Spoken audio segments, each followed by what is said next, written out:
Good morning, everybody. Good morning. Good morning. All right, welcome back to another episode of our Eschatology series. We're in part 3. And of course, remember, eschatology is the study of end times. We're just going to jump right into it. So the first 2 weeks were kind of preliminary to set the scene.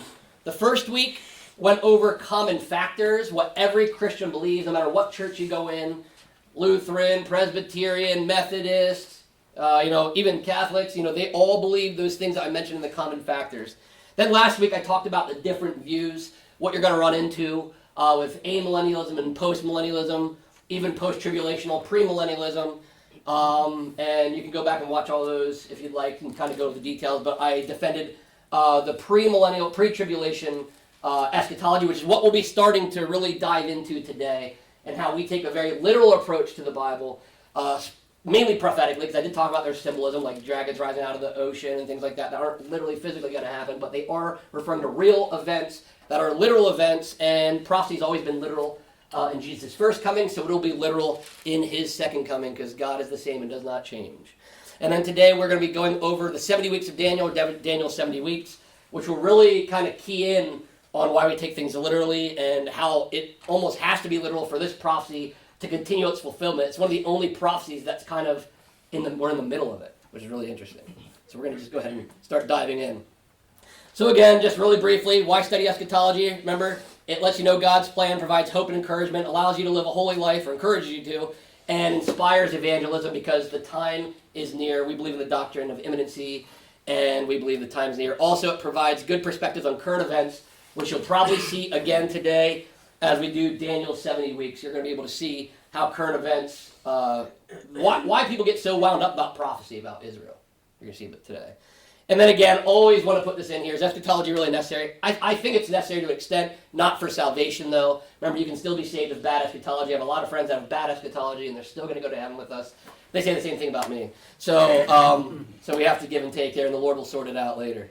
But it is important for hermeneutics and interpretation. This is why I do not go amillennial, all symbolic, because if you do, you can go backwards and say, it was all symbolically God, and we're all God, and this is where heresy comes from. You can symbolize anything. You can make up whatever you want it to be. So that's why I think it's very important to focus on your hermeneutic, which is the interpretation of the Bible, and especially at least for prophecy again. Prophecies have always come to be literally taken, as we're going to see today. All right, we're just going to jump right in. That's why I want to get through all that stuff, because this is some great stuff. So we're going to be going over Daniel's 70 weeks, or the 70 weeks of Daniel, which takes place in Daniel chapter 9. So I want to give you guys an overview of what happens here. We'll be in Daniel 9 a lot of the time, so you can go there and kind of hold your place. We'll be flipping around a lot. You don't have to flip around with me. I'll have some verses up here, some I can just read. But Daniel 9, we're going to basically be in that chapter most of this morning, because that's where this prophecy takes place. But just a reminder, Daniel is a book in the Old Testament, right? And it takes place right when King Nebuchadnezzar and Babylon have conquered Judah, okay? Right around 606 BC. These are approximates. 606 BC is when Nebuchadnezzar and Babylon conquered Judah. Remember, the north was already taken away by the Assyrians, and now Babylon had come in. And Daniel was just a teenager at this time. He was just a young youth, and him and his friends, you remember Shadrach, Meshach, and Abednego? That's their Babylonian names. They were taken away from Jerusalem, from Israel, to live in Babylon. And the book ends, actually, with Daniel as an old man under Persian rule in Babylon still. He doesn't go back. Some of the people go back. He does not go back. So Daniel all takes place outside of Israel. That's what's kind of wild. None of what you read will be happening in Daniel while he's in Israel. He's not in Jerusalem. And that's actually the focus of his prophecy we'll read today is Jerusalem, which is God's city. So that's kind of what's going on here. Also, a really important thing up at the top there, Daniel is considered an end times book. What you consider Revelation to be an end times book, this is the Old Testament version. And actually, it's I shouldn't even call it the Old Testament Revelation. I should say Revelation is the New Testament Daniel, because it came after Daniel. But you'll see, if you read Revelation, a bunch of Daniel's in there, right? Because Revelation is really just like a quilt of Old Testament scriptures stitched together for the end times. It's all Old Testament, really. Over 800 references. But Daniel is a very much end times book. If you want to know about the end times, you want to read the Old Testament, Daniel is the book that we go to. So that's the idea here. This is all taking place outside of Israel.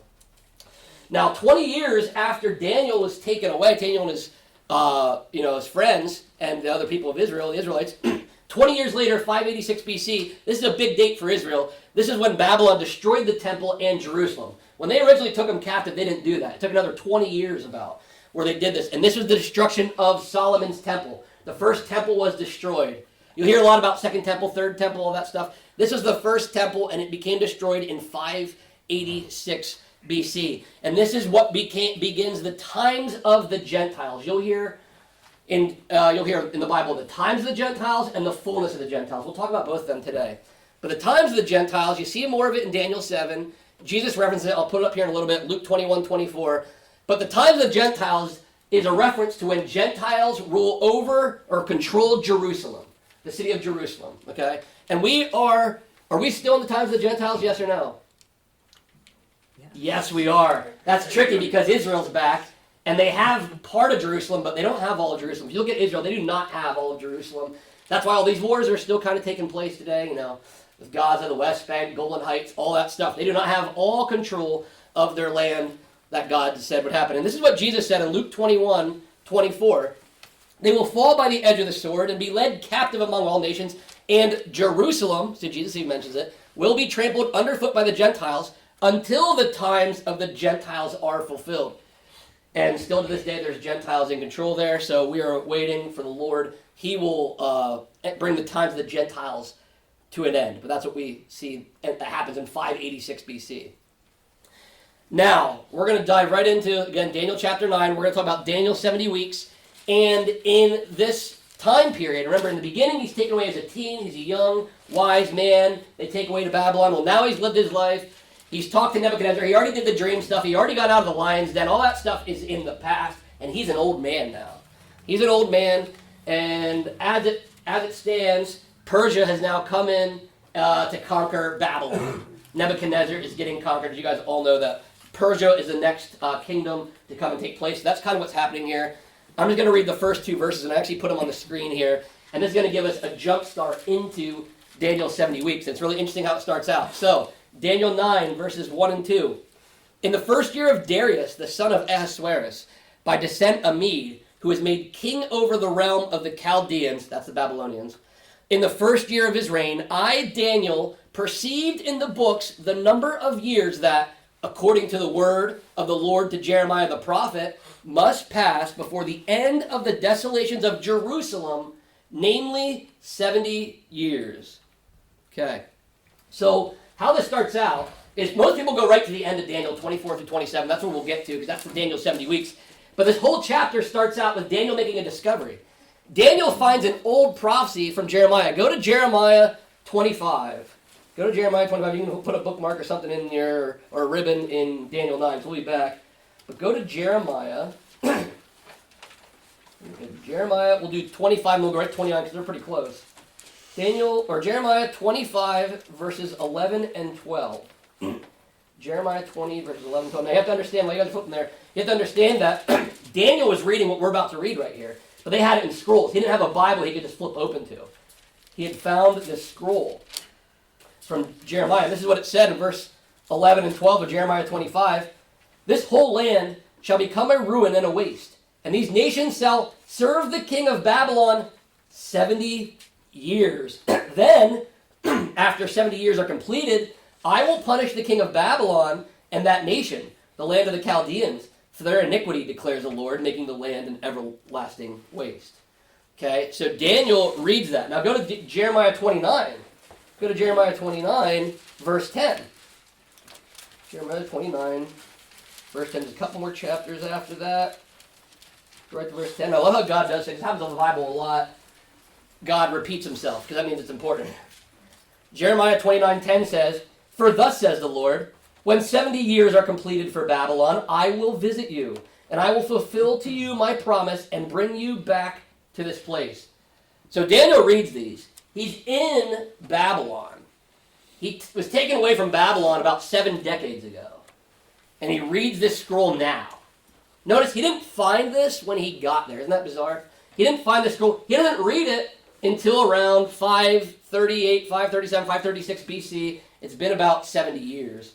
And he reads that basically what you just read here is that Jerusalem, that was the topic, that Jerusalem, that God was going to take them out of Jerusalem, which is what Jeremiah had been telling them all along.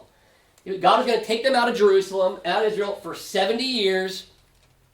And then at the end, it's encouraging, he would send them back. I'll fulfill my promise and bring you back to this place.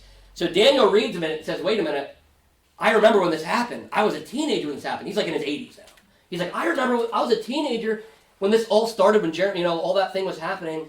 And he starts to calculate and goes, wait a minute, we are very, very close to this being fulfilled. So he calculated and realized time is soon up, and Cyrus the Great does, according to history, send the Jews back to Jerusalem roughly 70 years after Nebuchadnezzar had taken them captive. And actually, when Persia took over and Cyrus took over, Daniel didn't go back. He stayed in Persia, and there's some guesses, probably because he was high in status. And kind of like the story of Esther, if you can have a Jew in high power in Persia, that's helpful to the Jewish people. So that might have been why Daniel did not go back to Jerusalem. But about 70 years later, that was fulfilled by Cyrus the Great. He makes a declaration for all them to go back, just like that prophecy was fulfilled. Now, was that prophecy fulfilled symbolically or literally? I mean, that was literal. That was a literal fulfillment. And we're not even talking about Jesus. We're talking about the 70 years that they were not going to be in Jerusalem. Now you got to ask, next goes even deeper. If you want to take it, we're going to go to the next level of this. Why did Judah even go into captivity for 70 years? Well, it says to keep the Sabbaths that were missed. If you go to 2 Chronicles 36, 20 and 21, I just have one up. I have this up on the screen. It says, this is done to fulfill the word of the Lord by the mouth of Jeremiah until the land had enjoyed its Sabbaths. All the days that it lay desolate, it kept Sabbath to fulfill 70 years. Now that's really strange because, first off, we do know that one of the reasons they were really taken away is because the southern kingdom was disobeying God. And there's a lot of idolatry. So they're paying for their sins. But there's a deeper thing going on here. God has to remove them. Why? Because they never took their rest. They never took their rest. Remember when I did the feast and I talked about Leviticus? And Leviticus 25 verses 2 through 4 said this, speak to the people of Israel and say to them, when you come into the land that I give you, the land shall keep a Sabbath to the Lord. For 6 years you shall sow your field, and for 6 years you shall prune your vineyard and gather in its fruit. But in the 7th year there shall be a Sabbath of solemn rest for the land, a Sabbath to the Lord. You shall not sow your field or prune your vineyard. Problem was the people weren't obeying it. So while they were living in Israel, there is no observation for 490 years, I think it was. Or 70 years. So 490 years, which means, just like it means 70 years. They skipped 70 years of Sabbaths. So God forcefully made them Sabbath. That's literally what that verse up there was saying. He's going to do it until it enjoyed its land of Sabbath. It has to lay rest because they didn't rest at all. Just like the work week is 7 days, it'll be 6 days, 1 day of rest. It's how God worked and rested. Remember, that was the same pattern for years, and they blew it off. Meaning, by the way, this could be like a personal thing for you. Be careful, this is myself included. If you work 7 days for too long, God will force you to take a Sabbath. You ever hear that? Like if you don't take time for your body will make time for you. That's basically what happened to the land here. God removed them from the south because they were disobeying, but one, because that land needs to rest. You are not letting the land rest, guys, and I told you to do that. So you're paying it all at once right now, big chunk of change. It's kind of what happened there. And that's why that is taking place, which is just a little interesting. A lot of people don't make that connection, but that's why it was 70 years calculated exactly. There's always a reason why God does things. All right, now I'm going to go an extra step here. I get a little excited about this stuff. Some people get really upset when I do this stuff, but I'm going to do it anyway. Daniel's calculation. So Daniel reads a prophecy, and he calculates, wait a minute, it's been like 70 years. It says it's going to be 70 years, and it's been about 70 years. So somewhere around now, something's going to happen. Could it be the same for us? Could prophecy be near fulfillment that we read this stuff and we start calculating it, and it's right around when we live? Because did you know it's been about 6,000 years since Adam, right? Around 4,000 BC when Adam was born. Creation of the earth, you can argue with me, it was a little bit older than him, but humanity, you can't say to me, biblically, I take it literally, is not older than 6,000 years, humanity. 1,000 years is the day of the Lord. We learned that in the Psalm 90, and Peter talks about it as well, right? And, it could be an allegory or whatever. We know that's actually scientifically accurate, by the way, perception of time and relativity of time. So the seventh day would be, I think, be in the 1,000-year millennium. That would be the seventh day, the day of rest. We just talked about the Sabbath. 6 days of work, 1 day of rest. If the millennium is our rest, and that's 1,000 years, you'd go back and say, well, then that should probably be 6,000 years. And we are near the end of day 6. Look at this. Look at this pattern, too. Just got to point this out. Creation of Adam was around again, 4,000 BC. 2,000 years passed. Then you get the call of Abram or Abraham. Really important, because that's when the Gentiles and the Jewish thing is established, the nation of Israel is established. Did you know 2,000 years after Abraham, and I put around 0 AD, it's really like, anywhere from 3 BC to 3 AD, they argue there, but I did that for effect. 2,000 years after the call of Abraham, did you know Jesus is born and shows up? And do you know about how long it's been since Jesus has been here? 2,000. About 2,000 years. And actually not even exactly, because if Jesus died in the year, we think 32 AD, and then he ascended to heaven, shortly after, he would have ascended in April of 32, which means it's only 2,000 years from then would be 2032. We're actually not even it hasn't even been 2,000 years since Jesus left. Think about that. Now, I'm not giving you a reason to calculate dates and times, because the Bible says don't do that. Because if you calculate and you tell somebody that Jesus is going to come back on a day, I'll be really upset with you, because that means he can't come back on that day. All right? So everybody, shut your mouths. Because we got to get him to come back, all right? We got to get him to come back. But what I'm saying is, this is pretty interesting, right? And what's really crazy is I remember doing this a couple years ago. I was really getting into prophecy, and I was reading it, and it hit me the day, and when I started getting the time and realized time is relative, I was like, wait a minute, a day is 1,000 years, and I started to do the calculations, and I was like, I started to figure this out. Then, as I read more and more about early church fathers, I found out this is as old as the church. It's called the 7,000-year cycle. This is why it's amazing, because people that live today didn't just make this up for our benefit. Irenaeus, I talked about him last week. He wrote Against Heresies. This is from Book 5, Chapter 28, Paragraph 3. And I'll list the bold ones right here. Look at, for in as many days as the world was made, in so many thousand years shall it be concluded. And at the end of it here he says, for the day of the Lord is as 1,000 years, according to 2 Peter 3:8, and in 6 days created things were completed. It is evident, therefore, that they will come to an end at the 6,000 year. And he wasn't the only person to believe this. It's in the Epistle of Barnabas. It's in Victorinus. There was a handful of people that believed this. Because remember, they're all premillennial in the beginning. They all believed in the literal kingdom.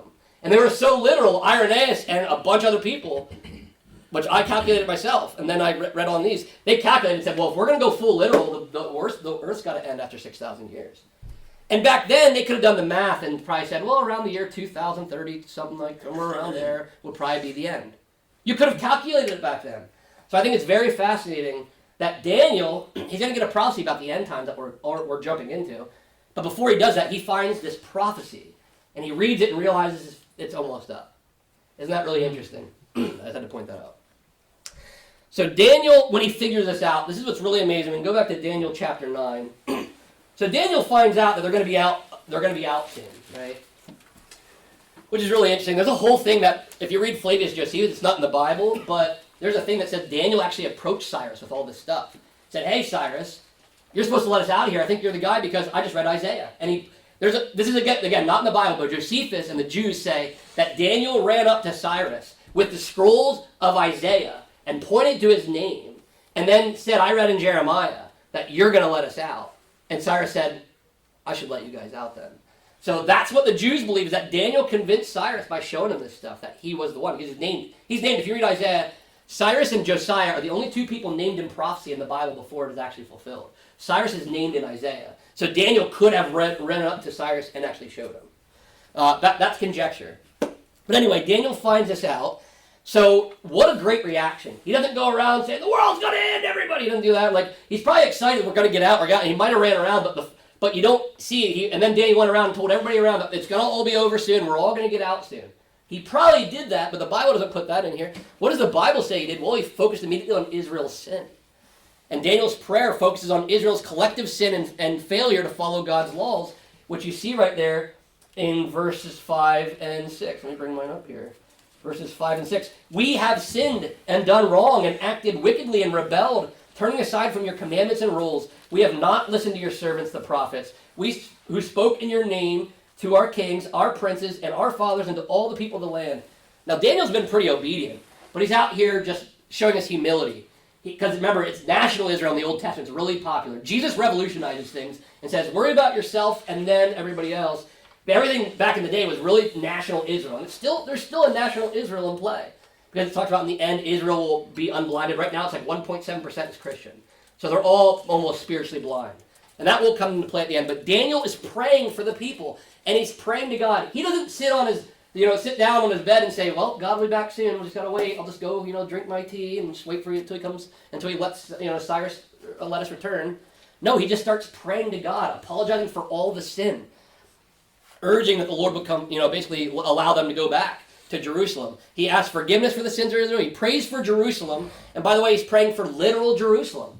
As we saw, they were taken away from literal Jerusalem. After 70 years, they're going to go back to literal Jerusalem. So he's praying for this real place. He's not praying for spiritual Jerusalem inside of him. He's not doing that. And you can see more, he pleads for the Lord's mercy based on his covenant with Israel. He knows that God is merciful. He knows that they've sinned, but he knows God's character and says he'll forgive us. And he prays that. He knows if you pray for forgiveness, he'll forgive you. Verses 16 through 19 in Daniel 9 says, O Lord, according to all your righteous acts, let your anger and your wrath turn away from your city, Jerusalem, your holy hill. Because for our sins and for the iniquities of our fathers, Jerusalem and your people have become a byword among all who are around us. Now therefore, O our God, listen to the prayer of your servant and to his pleas for mercy. And for your own sake, O Lord, make your face to shine upon your sanctuary, which is desolate. O my God, incline your ear and hear. Open your eyes and see our desolations and the city that is called by your name. For we do not present our pleas before you because of our righteousness, but because of your great mercy. O Lord, hear. O Lord, forgive. O Lord, pay attention and act. Delay not for your own sake, O my God, because your city, which is Jerusalem, and your people, which are the Jewish people, are called by your name. So he's talking about real Jerusalem, real Israel right here, and he's pleading to God to forgive them. Again, very interesting. And he's basically saying, pay attention and act. Even though he just read this prophecy that said God's going to. So whether he prayed or not is going to happen. But it shows Daniel's fervent obedience to pray, just like we're supposed to pray, Maranatha, Lord, come now. And I know deep down we all have things we want to get done before the Lord comes back. I know. You want to take your trip, or you want to do this one thing, or you want to, whatever first. Some people really have that mentality. But we're supposed to be praying for the Lord's return now, right? Even though we do know there's people that need saved, that we need to be preaching to, but we also should ask for the Lord to come back today. It's like this, tug and pull here, because we want him to come back, but we want to get our friends saved first, but we need him to come back now. And that's we see this with Daniel here. He's praying for the Lord, just release us, send us back to Jerusalem. Please act, even though I just read and know exactly what you're going to do, and you're definitely going to do it, right? So it's really fascinating here. He knows the Lord's going to obey, and he prays for this anyway, what God's going to do. That shows that prayer is a part of that, because it's really weird, you can do the science of this, that maybe God would have done if Daniel would have prayed, but God already knew Daniel was going to pray. It's this weird thing, so don't ever think that God's done, and I don't have to pray because it's done. It might be done in the future because he knew you were going to pray beforehand. So don't ever say, well, God's figured it out. I already read the prophecy. Don't pray anything about it. Because Daniel thought differently. He was a pretty good example for us right here. So Daniel's praying to the Lord because he wants this to happen soon for his people. He wants them to go back to Jerusalem. And he gets an interruption. He gets a visitor. Not even a knock at his door. Just somebody shows up. And it's Gabriel, the Messianic archangel. If you guys remember from Angelology, he made an appearance. I might even reference this. I don't know. I referenced Daniel in Angelology, I know.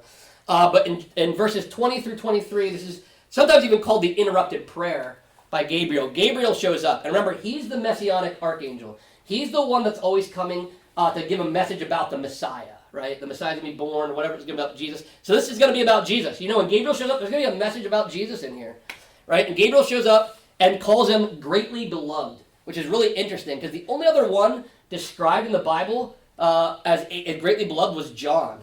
And he wrote Revelation. So isn't that interesting? The only ones that are called greatly loved or beloved is Daniel and John, and they're both given like their end times books from their eras basically. And it shows us that God will give insight to those he loves. So you can know these things.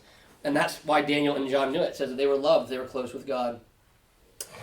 So this is where the prophecy is going to jump into, verses 24 through 27. But in those verses there, 20 through 23, you see Gabriel basically interrupt the prayer, and he said, I'm going to give you understanding knowledge. He's basically announcing, I'm here to give you another prophecy. Like, I know you just read a prophecy, Daniel, and I know one's about to be fulfilled, but I got a better one for you, right? Which is really fascinating, because he's praying for them to go back to Jerusalem. I don't think Daniel had any idea he was going to get a big end times prophecy later on. But the 70 weeks prophecy is really important, because when you read the 70 weeks, it's 70 Shabuas. And Shabua is a Jewish term for, they would call it weeks, but it meant 7 years or a week of years. And that was just common. Now it's not common to us. So back then they would have just understood. Like 70 Shabuas, they'd say, in 490 years, right?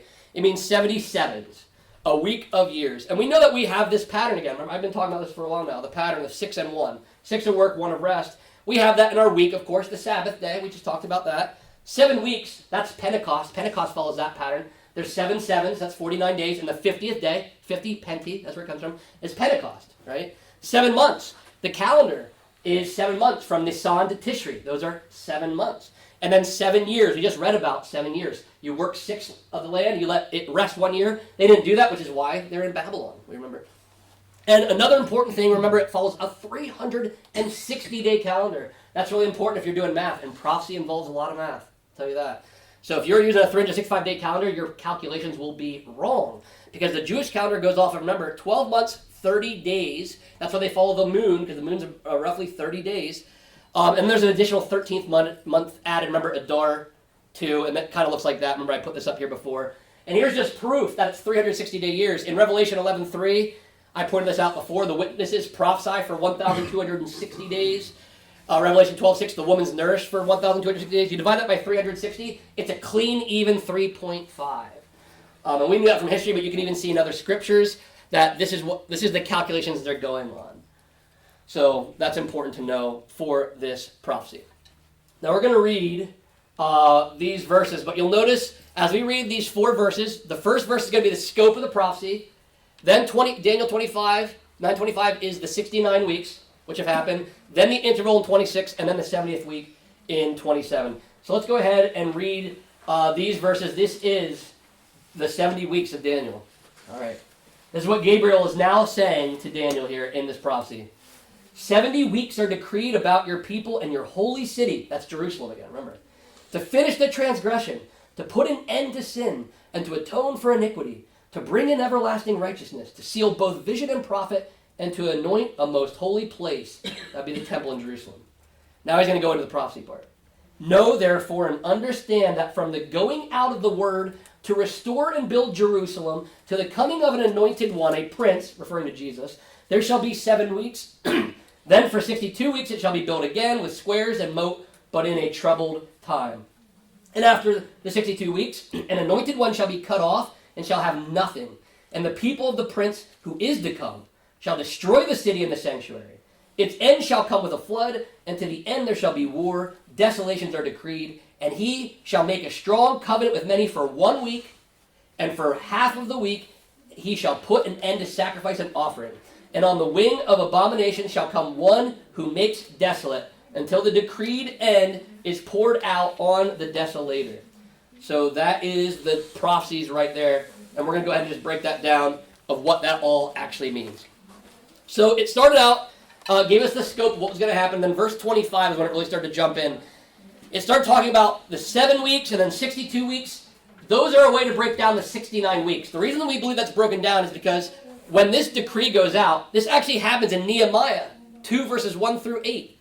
It was issued in 445 BC. So first off, think about this. Daniel's an old man in like 536 BC. He's in his 80s. He's never going to live to 445 BC. This is after his time. He never even saw this clock start. It's going to be like you guys getting a prophecy about something that was going to start in 2150 and end, who knows, way, way later. You're never going to be around to tell people, hey, remember this, remember this, remember this.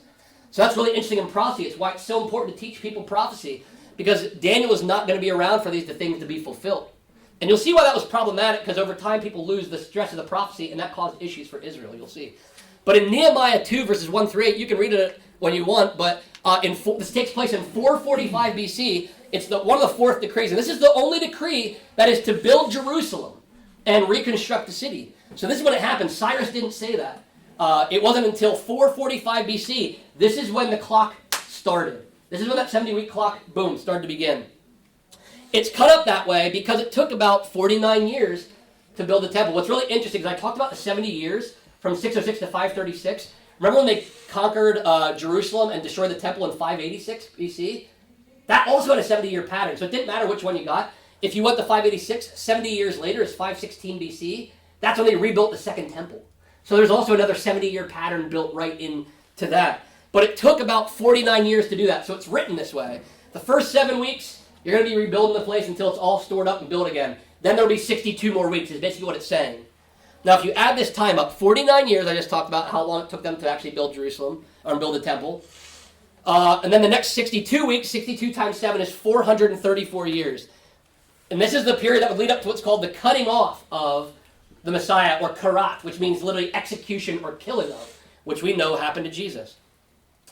But if you use those 360-day calculations, like I talked about earlier, and you start the clock at 445 BC, you land at the end of those 483 years, you land on Palm Sunday, when Jesus rides in to, you guessed it, Jerusalem. Zechariah 9:9. Zechariah is another end times book, by the way. Zechariah 9:9. Remember the prophecy that the Messiah would come lowly and riding on a donkey? That was the fulfillment of this prophecy. This, what Zechariah saw, was the end of the 69 weeks. So the 69 weeks were calculated that Jesus would ride in. That was the presentation. Basically, this entry I have here, which happens in Matthew 21, we read about, 1 through 11, it was an official offer of the kingdom. He was coming to say, I'm king. That's why he said, Hosanna. And Israel rejected it. They ultimately rejected it. That was the big problem with all this. But that's what ended the 69 weeks. So again, very literal fulfillment. Daniel gets this word, and you calculate all the days from when Artaxerxes said this to when Jesus shows up. It's exactly, literally that many years. 483 prophetic years of 360-day calendar. This is where the temporary blindness comes from. Go to Luke 19. This is amazing. What Jesus was talking about was Daniel's 70 weeks. This is what he's talking about, Luke 19. If you didn't know Daniel's 70 weeks, you lose a lot of this. But you guys will know a lot of this now. Luke 19, verses 41 through 44. Jesus weeps over Jerusalem, literal Jerusalem. He's weeping over it. Why? Let's read why. Verses 41 through 44 of Luke 19. And when he drew near and saw the city, he wept over it, saying, would that you, even you, had known on this day the things that make for peace, but now they are hidden from your eyes.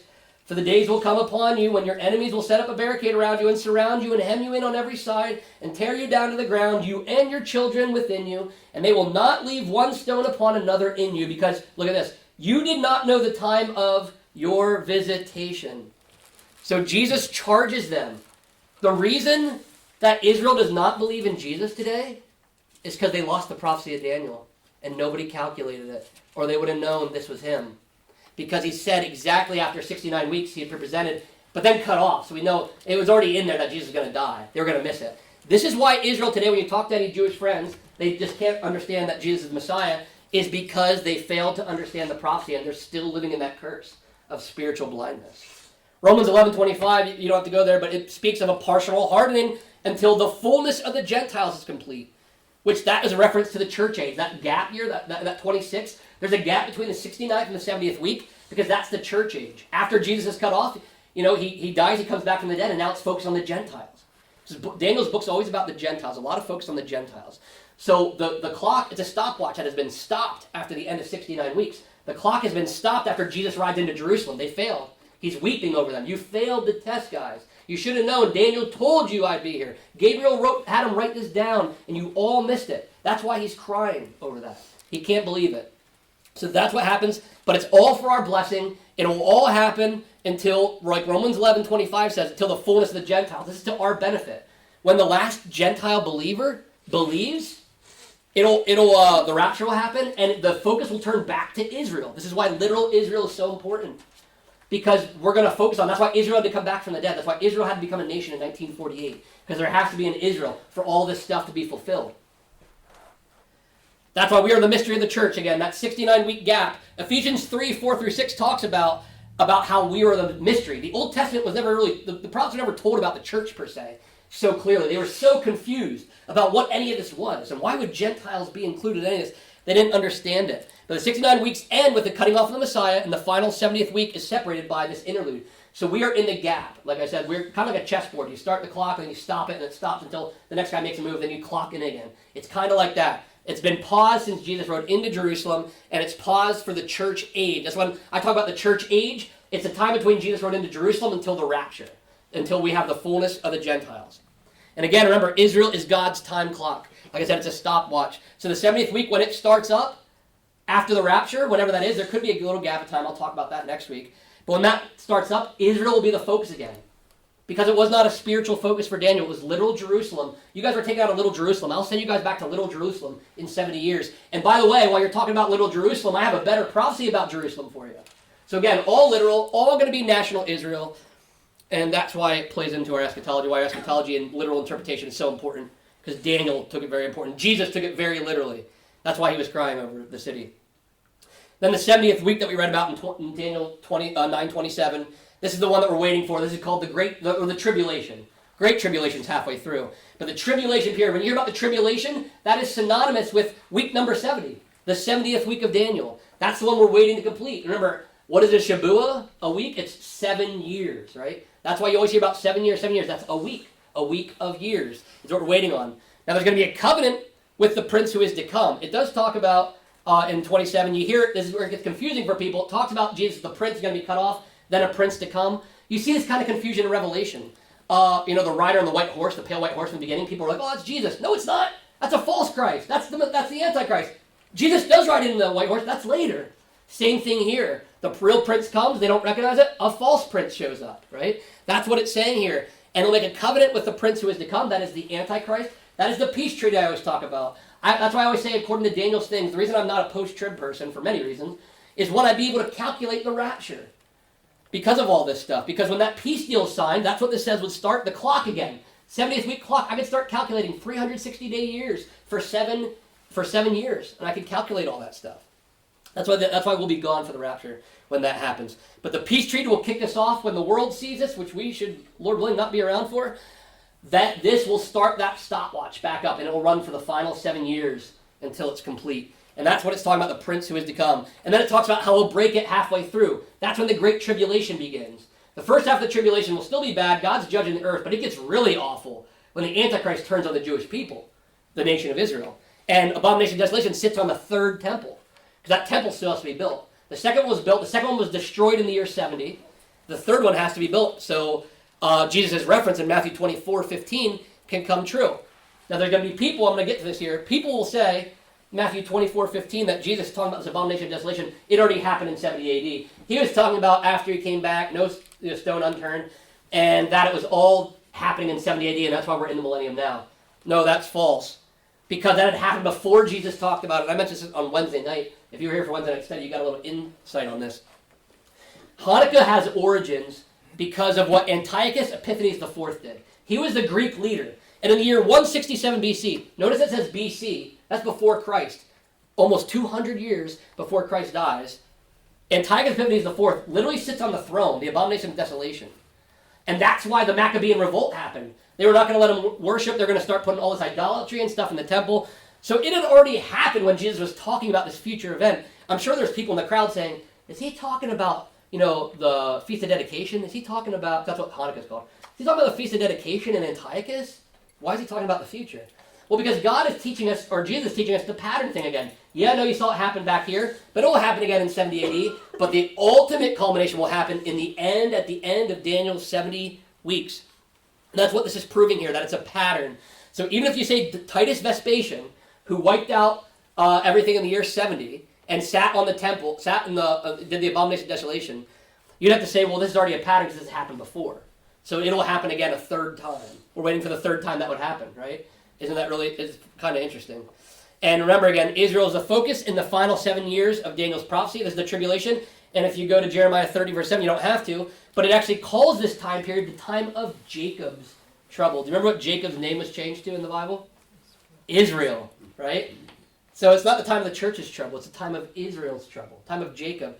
And the time when it uses Jacob, the church has never talked about the term Jacob. When it says Jacob, it's only talking about national Jewish Israel. That's all it's talking about. So when you see Jacob, it's never the church. So we can again see God just in multiple different ways, and Jeremiah already put it in here, that this would be the time of Jacob's trouble, right? Literal national Israel. So why is Israel central to end times prophecy? People ask me, why do you care so much about what's happening in Israel? This is exactly why. Israel, the Bible says, plays a big part in this. This is what we're waiting on. That's why Israel had to come back to be a nation. This is why the third temple will have to be built. Not in our lifetime. It does not have to be, the third temple does not have to be built for the rapture to happen, by the way. That can be built, and by the way, technology, who knows, they could build that thing in a couple months with the technology we have these days. Who knows? We do not have to be around for that. But that has to be built so the abomination of desolation can happen like Christ prophesied to us. But prophecy says in the end times, Israel will be a key player. The events in Israel signal the approach of Christ's return. That's why it's kind of like the budding fig tree. When people saw Israel come to be in 1948, that's why people went nuts. Because they said, uh-oh, we're getting close to week number 70 that looked impossible before. But it's going to happen because God said it would happen. And Israel is the center stage where God's plan will unfold. Hate to tell you guys, God does not look at America and say, what's happening in New York City and Washington, D.C., according to my prophecy? He doesn't care. I mean, he cares about us. But everything he wrote was for Jerusalem. That's why it's not even saying Israel a lot. It's like Jerusalem, the holy city, Jerusalem, your city on the hill, Jerusalem. We heard it over and over here. It's because literal Jerusalem is a big deal. And that's why, even though Israel's a nation right now, they do not have all the land God promised, which is what we're waiting on, literally has to be fulfilled, or God's a liar. And I don't think God's a liar. He said that all this would be fulfilled. They get all this land they never have. And they need to have Jerusalem. They don't have Jerusalem. No matter how hard politicians try, they'll never bring a peace over there. It won't happen. The only person who's going to bring a peace over there, unfortunately, will be the false Christ, the Antichrist. He'll be the next one to get a peace deal. And when they sign that peace deal, we'll all be gone, and the 70th week will begin. And I just made it, here I had a chart, grabbed a chart for you guys of kind of what we went over here. So you can see that the 69 weeks in the beginning broken into 7, and then 62. We're in the church age now where the Gentiles are being saved. When the rapture happens, we'll talk about this next week, we'll have the tribulation. Tribulation will happen for two sets of 3.5 for a total of 7 years. After that, Christ will come back on Armageddon, according to Revelation 19. We'll have the 1,000-year kingdom and the great white throne. So I just want to give you kind of a picture here. This is where we get a lot of our chart, is from Daniel's prophecy. And the Bible, it kind of confirms all that when you start to read around this. So that's why I wanted to put this up here. This is what the 70 weeks of Daniel would teach you here. Does anybody have, I think it's my last one. Yep. Does anybody have any thoughts or questions or comments based on any of that stuff, Daniel 70 weeks, or anything end times, or anything that might come to your mind?